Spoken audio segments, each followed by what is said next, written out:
Hello అందరికీ, ఎలా ఉన్నారు? నేను బాగున్నాను. Welcome to Priyanka Praveen diaries channel. ఏంటి అందరికీ తెలిసిన దోశ రెసిపీ చేస్తున్నావు అని అనుకుంటున్నారా? అవునండి, నేను తమిళనాడు స్టైల్ దోశ రెసిపీతో వచ్చేసాను. ఈ డిష్ నేను నా హస్బెండ్ గ్రాండ్ మదర్ దగ్గర నేర్చుకున్నాను. ఈ కరెక్ట్ మెజర్మెంట్స్తో దోశలు చేసుకుంటే చాలా బాగా వస్తాయి. ఈ దోశలు మనకి హెల్త్ బెనిఫిట్గా ఉండాలి అని నేను రాగులు కూడా వేశాను. ఇంకా రాగుల కోసం మనందరికీ తెలిసిందే కదా, కరెక్ట్గా మనకి కాల్షియం, ఐరన్, ఫైబర్ అన్నీ కూడా మనకి బ్రేక్ఫాస్ట్తోని వచ్చేస్తాయి, హెల్త్ బెనిఫిట్గా ఉంటాయి అని ఈ ఐడియాతోని వచ్చేసాను. ఇంకా లేట్ ఎందుకు, ఇంగ్రీడియంట్స్ అండ్ ప్రాసెస్ చూసేద్దామా మరి.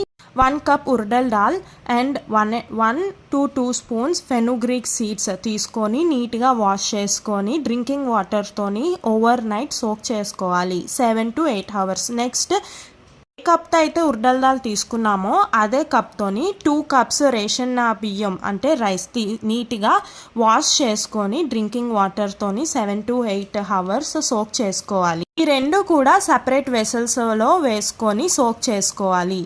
ఆఫ్టర్ 7 to 8 hours తర్వాత మంచిగా పప్పు అండ్ రైస్ కూడా సోక్ అవుతాయి. లైట్గా వాటర్ వేసుకొని గ్రైండ్ చేసుకోండి. అన్నీ ఒక సపరేట్ వెసల్లో వేసుకొని డ్రింకింగ్ వాటర్తోనే సోక్ చేసాం కాబట్టి ఆ డ్రింకింగ్ వాటరే గ్రైండింగ్కి యూస్ చేయొచ్చు.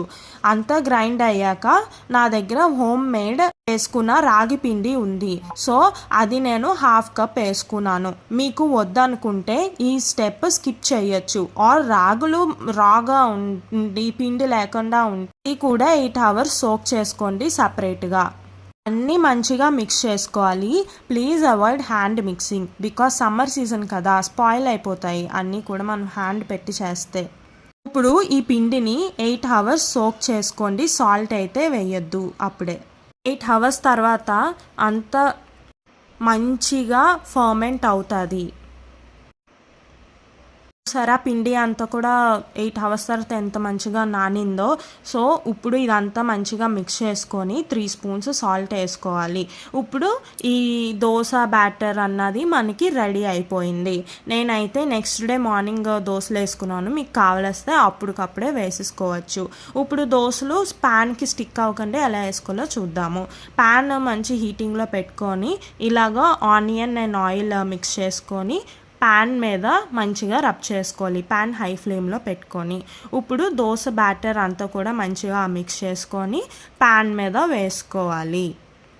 మీకు ఐరన్ ప్యాన్ కాకుండా నాన్ స్టిక్ ప్యాన్ ఉంటే ఈ రబ్బింగ్ ఆనియన్ ఈ ప్రాసెస్ అంతా కూడా మీరు స్కిప్ చేయొచ్చు, డైరెక్ట్గా వేసుకోవచ్చు. ఇది ఐరన్ ప్యాన్ కాబట్టి